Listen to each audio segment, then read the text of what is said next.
naman ha. Sabay Birthday daw ni- nan Santa Maria. Sabay daw nan Santa Maria. 25, birthday ng tatay ko. Sabi mo lang, pwede na, Kamatayan Okay po. Ito na. Sige, tayo manalangin muna. Hallelujah. Dakilang Diyos, aming Ama, sa ngalan po ni Jesus, muli po kami nagpupurit, nagpapasalamat sa kaloob nitong araw sa amin. Salamat sa biyaya ng buhay. Salamat, Panginoon, sa kalakasan pa rin na meron po kami, Panginoon. Salamat din sa pagkakataon itong fellowship na ito ay aming mapag-iisa, Panginoon, muli ang aming mga espiritu, Panginoon. At salamat din, Panginoon, sa pagkakataon makapakinig ng iyong mga salita, Panginoon.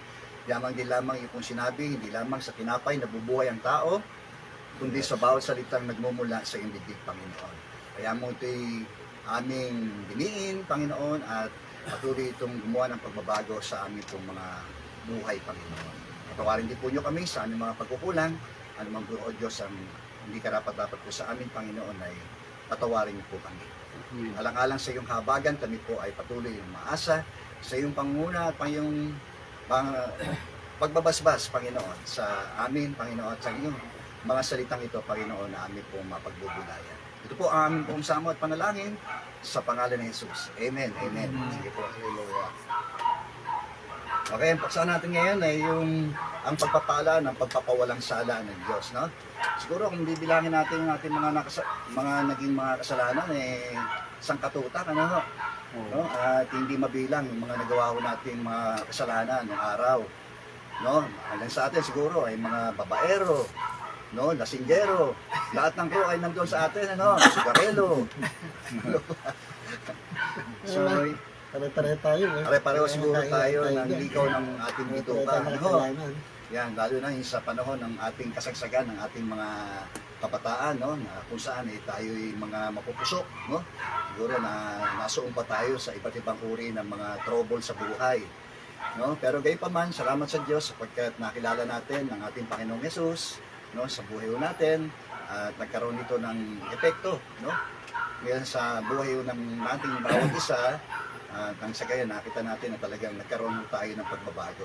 Ayun yung sinasabi ng Bible, no, na yung sino mang nakipag-isa kay Kristo ay isa ng bagong nilalang, no? Ayan ang yung makikita natin palatandaan na talagang ang isang tao ay talagang nakaranas ng tinatawag po nating kapanganakang muli, no? Hindi lamang sa labas, no, kundi mula sa loob ay patungo itong gumagawa sa panlabas na pagbabago sa buhay ng isang tao.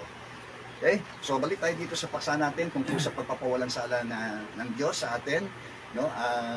Alam natin, no, sinabi nga rin ni Haring David na yung mga taong pinawalang sala ay maituturing na mga mapapalad, no, sapagkat hindi lang sila pinatawad sa kanilang mga kasalanan, kundi sila ay mga pinawalang sala na parang tagang hindi sila nagkasala nung una. Ganun mo yung pagpapawalang sala na kaloob ng Diyos sa atin, no? At ito po ay naka-extend hindi lamang po sa nakalipas na ating mga nagawang mga kasalanan, kundi maging kasalukuyan na nagagawa ho nating mga pagkasala. Kahit ho tayo ng mga naging mananampalataya, tayo pa rin ay vulnerable na magkasala, no? Kasi nandoon pa rin nilikas natin. Nagkakamali pa rin tayo. No, may mga nasasabi pa tayong hindi magaganda, may isip nating hindi ho tama, no? At yung sa ating mga pamumuhay, no? At minsan ay tayo po ay na gayon din, no, ang ating pamumuhay na ayon sa sanlibutan. So hindi naman may tatanggi ho yan kapag kaya isang bagong mananampalataya, ganun pa rin, no, yung ating attitude, yung pa rin ang ating uri ng pamumuhay. Pero unti-unti, habang tayo nagpapatuloy sa buhay pananampalataya, nakikita natin na nagbabago tayo, no? At patuloy tayong binabago ng Diyos. Kasi nabago yung panloob, no? At mula sa loob na yon ay bubukal yon patungo sa ating labas na pagkatao. Okay? So, ang pagpapawalang sala nito, sabi rito, ay meron mga pagpapala, no? Doon sa mga sumampalataya, no? Ang pagpapawalang sala ng Diyos ay kaloob ng Diyos at itinamo ito ng isang tao sa pamagitan ng kanyang pananalig sa ating Panginoong Jesucristo. So, pinawawalang sala ng tao do po, sabi sa Romans chapter 3, ng mga taong nanalig sa ating Panginoong Jesucristo. Yan. So, yun ang batayan ng pagpapawalang sala ng Diyos sa tao. Hindi yun sa pamagitan ng ating mabubuting gawa, hindi yun sa ating ating pamantayan, yung tayo po ay kabilang sa isang reliyon o kabilang sa isang samahan. hindi ho yun no? Yung batayan o yung pamantayan ng pagiging matuwid at yung pagpapawalang sala na kaloob ng Diyos sa atin. So ito po'y kaloob, ibig sabihin hindi ito nagmula sa atin, kundi natamulang ho ito ng isang tao nang siya'y manalig sa ating Panginoong Jesucristo. Yan. So yung pagpapawalang sala ng Diyos na yon ay meron pong mga blessing, no? May mga pagpapala ho yun. No? Ayon dito sa Romans chapter 5, no? Ito yung mga bunga ng pagpapawalang sala ng Diyos sa mga nanampalataya sa ating Panginoong Jesucristo. Ito po ang sinasabi, yamang napawalang sala na tayo dahil sa ating Panginoong Jesucristo. Sa magitan niya ay meron daw po tayong kapanatagan sa harapan ng Diyos. Yan. So sinasabi, ang pagpapawalang sala ay sa magitan ng pananampalataya sa ating Panginoong Jesucristo. At yung una nang binabanggit dito ay yung kung tayo ang isang taong napawalang sala ay nagkaroon siya ng kapanatagan sa harapan ng Diyos, no? O yung sinatawag natin sa English na peace with God, no? Yung sinasabi rin ng Bible, tayo daw po dati ay kaaway tayo ng Diyos dahil sa ating mga kasalanan. Pero ngayon ay tinuturing na rin po niya tayo mga kaibigan, no? Kaya ang assurance na tayo po ay merong ganitong uri ng damdamin sa loobin na karoon tayo dahil ng kapanatagan sa harapan ng Diyos. So yung dalawang bagay na inawi ng Diyos sa atin, sa kanyang pagpapawalang sala sa atin. Ano ho yun? Yung sa takot sa kamatayan. No? Man is afraid of death. Di ba? Pangalawa, yung tinatawag po nating guilt. No? Inawi ng Diyos yung guilt, yung sumbat ng budi natin. No? Sapagkat ayon sa Bible ay walang matuwid, wala kahit isa. No? Kahit na ho yung sinasabing mga the most religious people, ang mga Israelites, no, na kahit sila, no, na kahit ng pagsisikap nila na makasunod sa kanilang kautusan, bigo pa rin ang tao, no? Bigo pa rin sila na makasunod doon sa pamantayan ng Diyos na 'yon. Sapagkat sundin mo ang buong kautusan, no, ay doon lamang, no, maituturing na isang tao ho ay matuwid. Kaso wala ho pwedeng makasunod sa buong kautusan.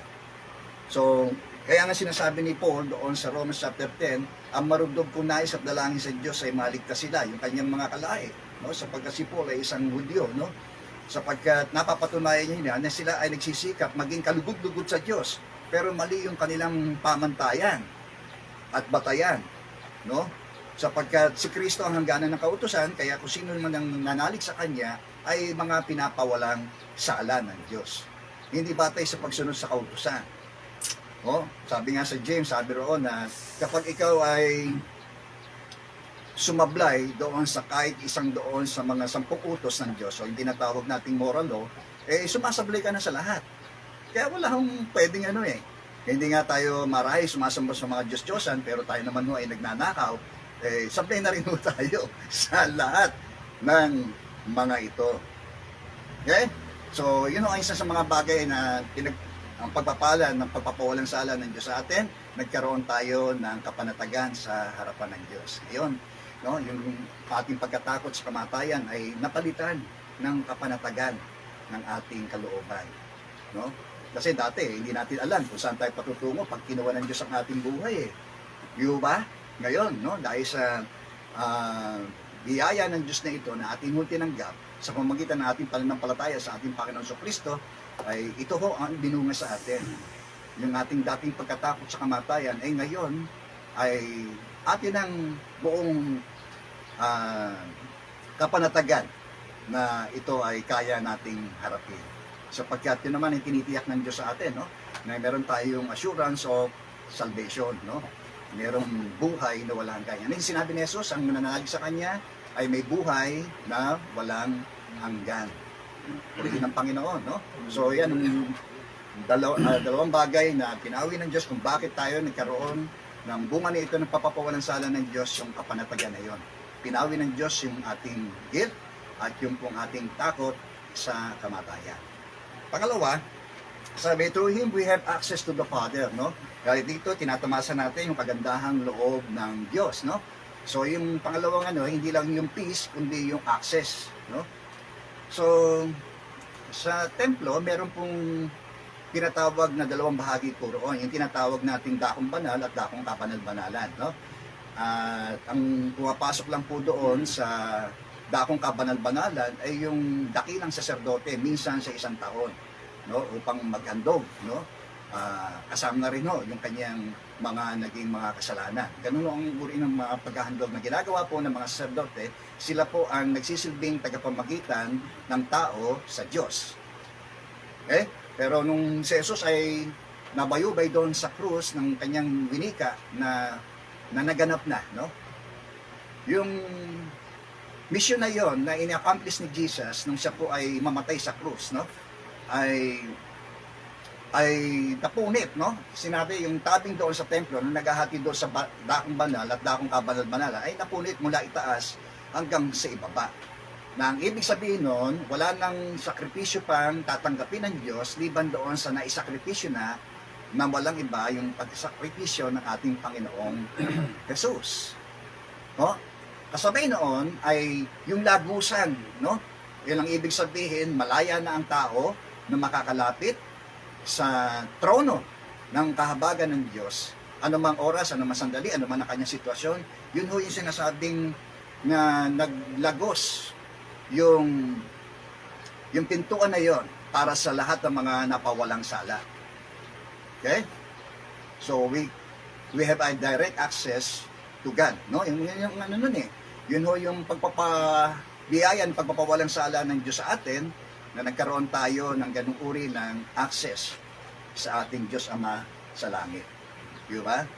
Kaya nga, yung sinasabi, si Jesus hindi lamang ating tagapagligtas, isa ang Diyos, isa ang ating tagapagligtas, walang iba kundi ating Panginoong Jesucristo, at isa rin ang ating tagapamagitan sa Diyos. Ito'y wala ding iba kundi ang ating Panginoong Jesucristo. Purihin po ang Panginoon, no? So, through Him, we have access to the Father, no? Anytime, anywhere, nasan man tayo, pwede tayong pumasok. Hindi katulad ng no? Kailangan tayong pumasok doon sa ang saserdote, kailangan pa pumasok sa dakong banal at dakong kabanal-banalan upang maghandog ng hain para sa mga tao sa Diyos. Di ba? Pero ngayon, meron tayong maghain, no? Hindi na ng mga hayop, kundi ng mga papuri, ng mga samyong, mga buting mga gawain ho natin, no? Ay yun yung mga bagay na inihahandog natin sa Diyos. Purihin po ang Panginoon. Amen. Peace, access, and then yung pangatlong bahagi dito na binanggit rito ay yung glorious hope, no? Sabi doon, bukod dito, nagagalak tayo sa ating mga pagbabata. Sa magitan nito ay tinatamasa natin ang kagandahang loob at lubos tayong nagagalak sa ating pag-asa na makakasama sa kanyang kalwalatian. Yung glorious hope natin, no? Ay pinagtibay ng Diyos nung tayo ho ay nakasampong itong pagpapawalang sala ng Diyos sa atin, no? Binigyan ho niya tayo ng hindi lamang pag-asa kundi isang maluwalhating pag-asa. Okay? So kaya nga nakabalot dito yung tinatawag ho natin yung total redemption natin, yung lubusang katubusan natin ng ating buong pagkatao. No? At yan din naman ang kanyang ipinangako sa atin, ano? Nababaguhin niya lubos ang atin ng buong pagkatao. So ngayon, no, so temporarily, ang ginawa ho ng Diyos sa atin, ipinawalang sala niya tayo sa nakaraan, sa kasalukuyan, ginagawa ho ng Diyos sa atin, ay tayo kanyang pinapaging banal. Okay? At bilang paghahanda niyan sa ating darating na magiging kalagayan, at yung ating pagluwalhati ng Diyos sa kanyang mga hinirang. Okay? From justification to sanctification, and then yung glorification.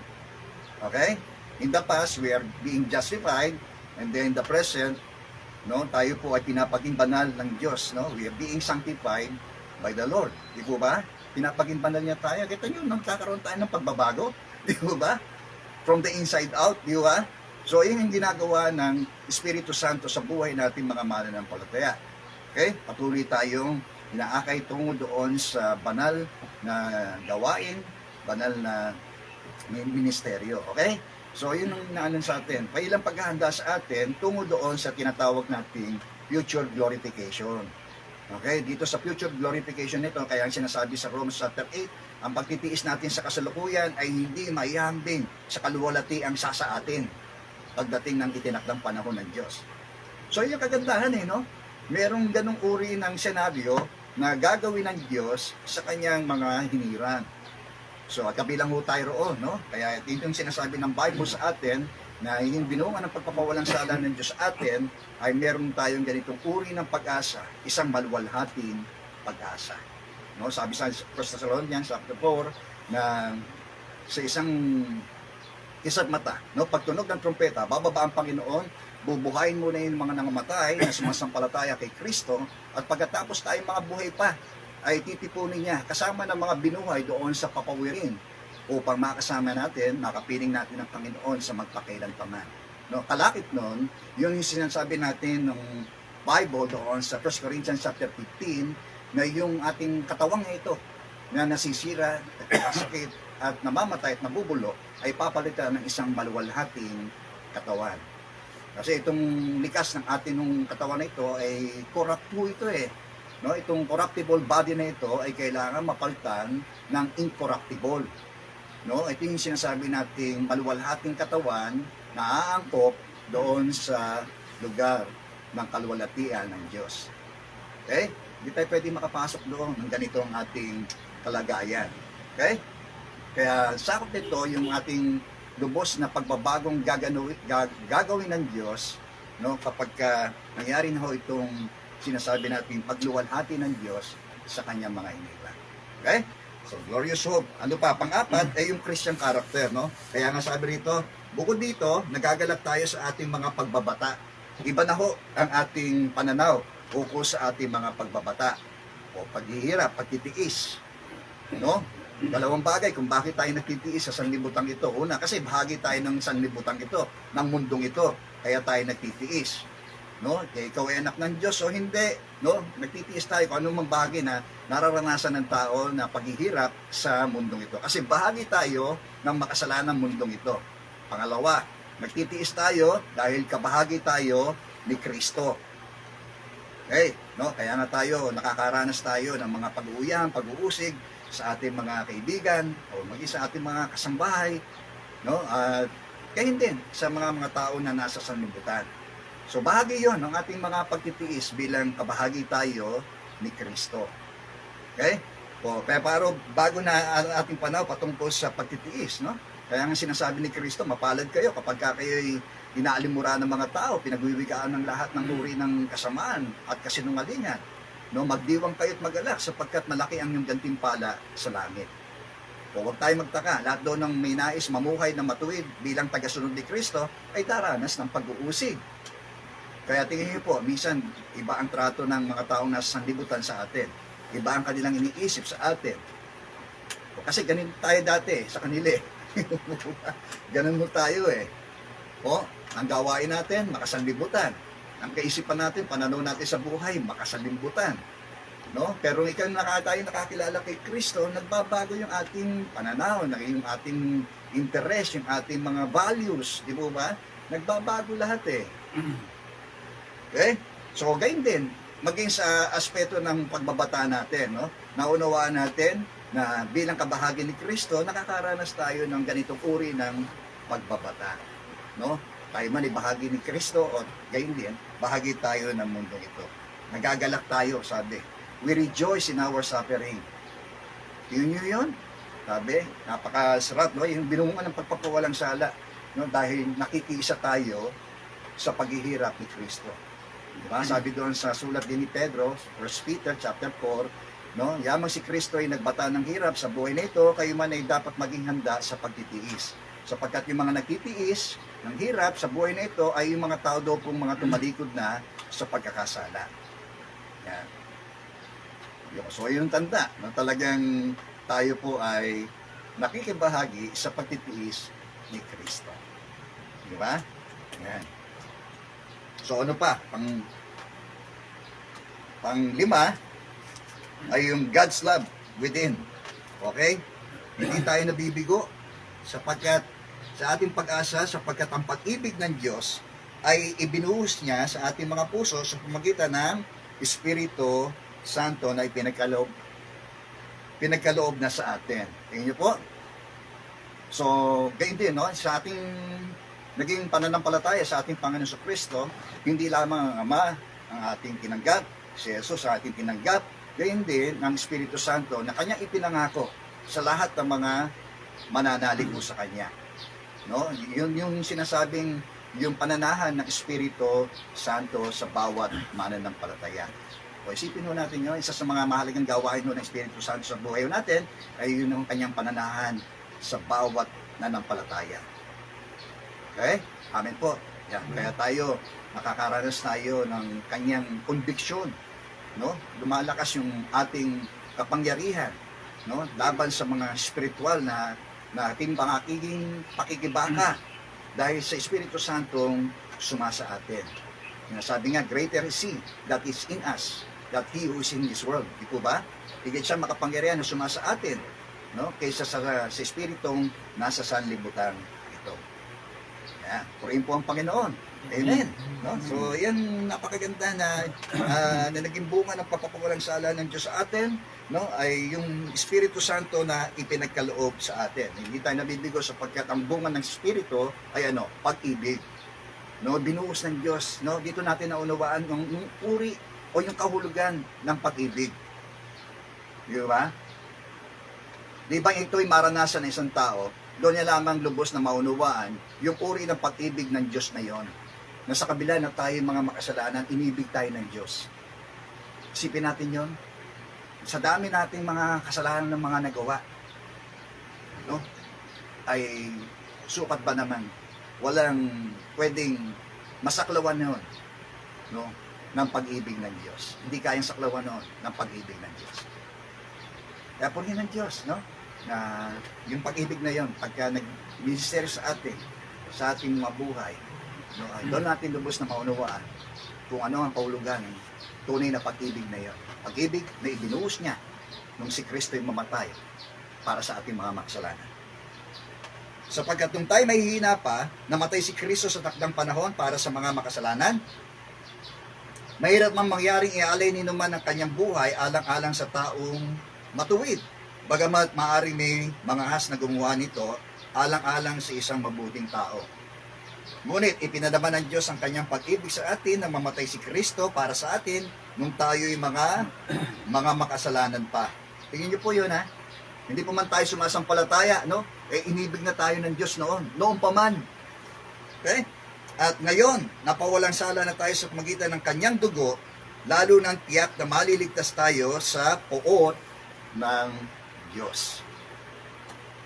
So, ang poot ng Diyos ay nahayag doon sa mga taong sumisiil sa katotohanan. Sabi sa Romans chapter 1 verse 18 hanggang sa mga sumusunod, no?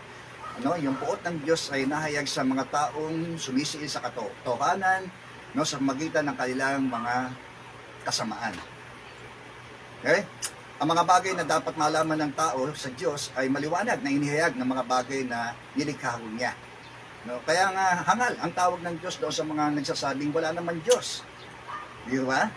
So ito yung inihayag ng Diyos na maghahayag ng kanyang kalwalatian sa mga bagay na kanya pong ginawa. Okay?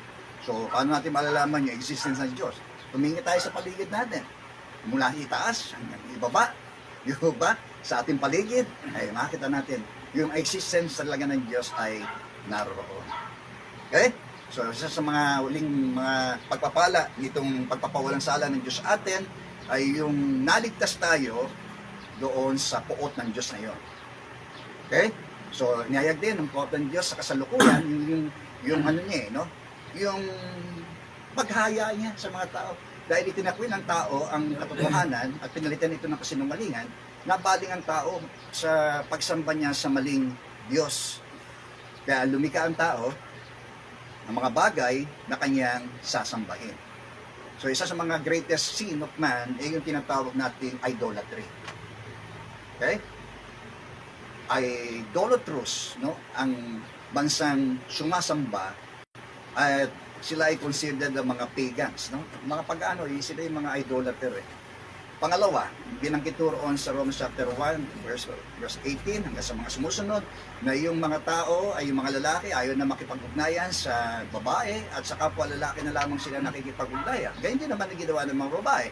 Ayaw nang makipag-ugnay sa opposite sex, no, sa kalalaki, kundi sa kapwa babae rin naman sila na humali. So, ano yung pangalawang greatest sin of man? Yung sin of immorality. No?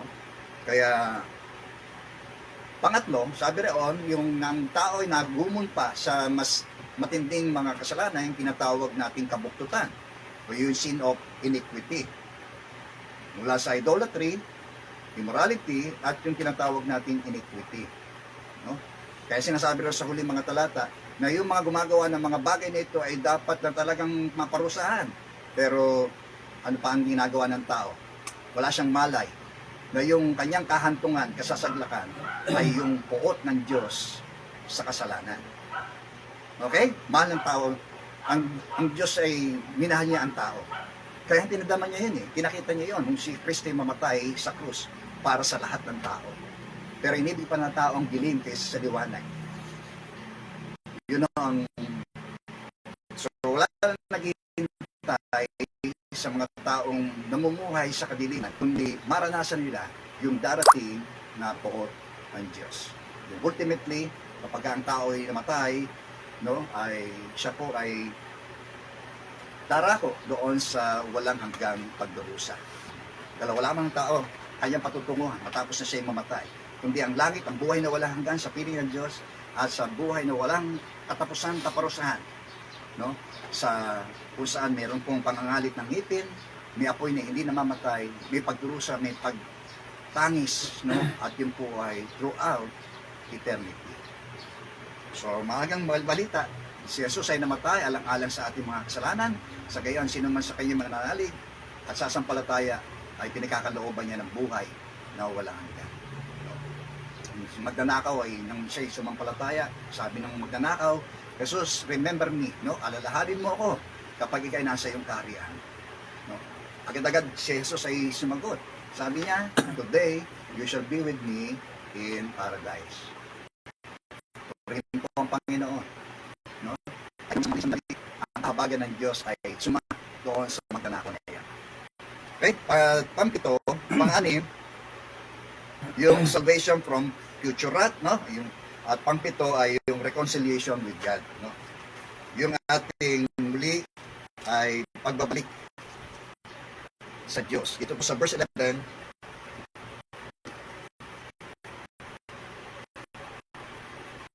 Okay, kaya tiyak ang ating pagkaligtas sa pagiging buhay ni Kristo.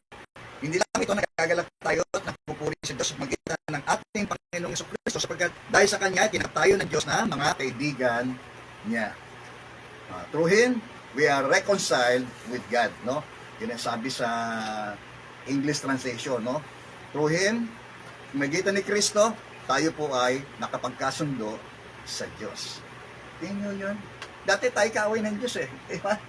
Pero ngayon, itinuring niyan tayong mga kaibigan. We have reconciled with God. Si Kristo ang siyang naging tulay upang tayo po ay makapanumbalik sa Diyos. Ganun din. No? Sa lahat ng mga makapakinig na ito, si Jesus ang siyang tanging tulay, daan patungo sa langit. Kaya siya rin ang sabi, siya ang daan ng katotohanan at ang buhay, wala makapupunta sa Ama maliban po sa Kanya. Sa silong din ng langit, walang pangalang ibinigay ang Diyos sa sukat ikaligtas ng tao, kundi ang pangalang Jesus lang. Kaya nga siya rin ang nangako, nagsabi, siya ang buhay at muling pagkabuhay, ang nananalig sa Kanya, kahit mamatay, ay may pag-asa sa muling pagkabuhay. Ano ang dapat natin gawin? Una, aminin natin tayo mga makasalanan.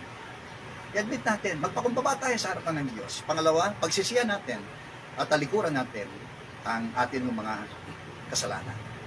Pangatlo, tanggapin natin yung ginawa ni Jesus bilang kabayaran ng ating pong mga kasalanan. At sa gayon, ang mga pagpapala na ito ng pagpapawalang sala ng Diyos sa atin ay lubos nating tatanggapin sa lahat ng mananalig sa Kanya. Kung yan ang yung nais, kaibigan, bakit hindi ka manalangin? No? Sandali marinig mo ang tinig ng Diyos, ay samantalin mo ang pagkakataon na ito ay iyong pakinggan at tanggapin sa iyong puso. Tayong natay kumikit. Kung yan ang nais mo sa mga oras na ito, kaibigan, ay hiniling ko na ikaw'y manalangin ng taimtim sa iyong puso. Sabihin mo ang panalangin ito, Panginoong Jesus, lumalapit po ako sa iyo. Kinikilala ko po na ako po isang makasalanan. Panginoong Hesus, sumasampalataya ako na ikaw ay namatay upang ang aking mga kasalanan ay mabayaran.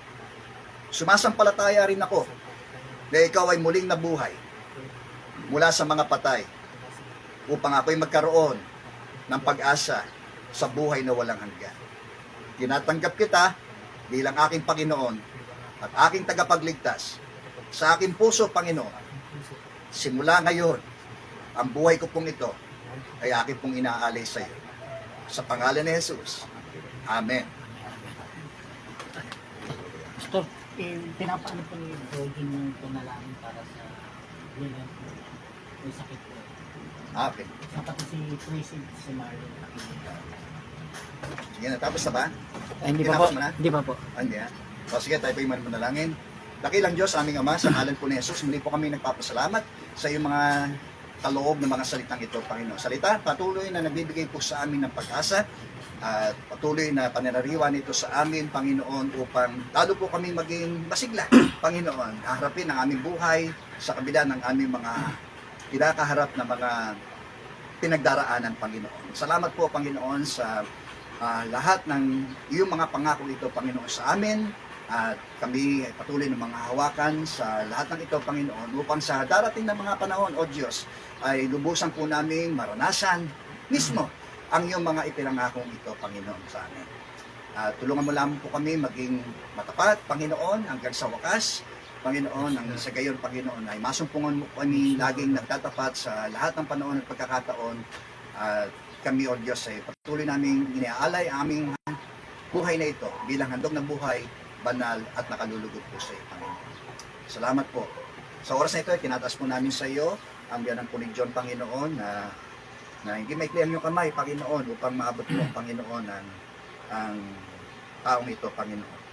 O Diyos, ikaw ay patuloy na gumagawa, Panginoon, ng himala sa aming buhay, Panginoon, ay maaari mo rin gawin ito, Panginoon, sa buhay ng taong ito, Panginoon. Hindi man namin siya kilala, Panginoon, pero kilala mo siya, Panginoon, at sinasamo po namin siya sa iyo, Panginoon, maging si Chrissy, O Diyos, at namin si Marlene, Panginoon, sila na may mga karamdam, Panginoon. Sa mga oras na ito, tinataas po namin sila sa iyo, Panginoon. In the name of Jesus. Yes. Touch them, Lord. In the name of Jesus, Panginoon. Hallelujah. Salamat po, Panginoon, O Diyos. Salamat, Panginoon, sa himalang pag-ipo mo, Panginoon, sa kanilang mga katawang lupa, Panginoon. In the name of Jesus. Bigyan mo sila ng kaaliwan, O Diyos, sa lahat ng ito, Panginoon, at lubusan silang makapagpuri at maranasan nila, Panginoon, ang tunay na himala, Panginoon, ng kanilang mga kaluluwa, Panginoon. Muli, Panginoon, sa namin pinagkakatiwala ang lahat na ito, at katagpuan mo rin, Panginoon, iba pa namin mga pangangailangan, O Diyos, palakasin mo, patuloy ang aming pananampalataya, Panginoon, ang aming buhay spiritual, Panginoon, o patuloy kami mapuspos ng kapangyarihan ng Espiritu Santo, Panginoon, at lubusan pa yung magpakahayag sa aming mga buhay, Panginoon. Sa iyo namin ibinabalik ang lahat ng papuri, pasasalamat, Panginoon, at kadakilaan, Panginoon, sapagkat ang lahat ng ito ay karapat-dapat ng katipan naman. Muli, ang aming namipas, ang patuloy na patnubay ng Diyos Anak, at ang pakikipisan ng pangyarihan sa Diyos Santo, ngayon at magpakailan. Sa ngalan po ni Jesus, ang aming Panginoon, at ang aming pong tagapagligtas. Amen. Thank you. Okay, so morning, Brother Alan, Brother Tommy, Brother Ron, si Rico, sorry, Brother Ronnie, Brother Paus, Brother Tony, siyempre ako. Okay, God bless.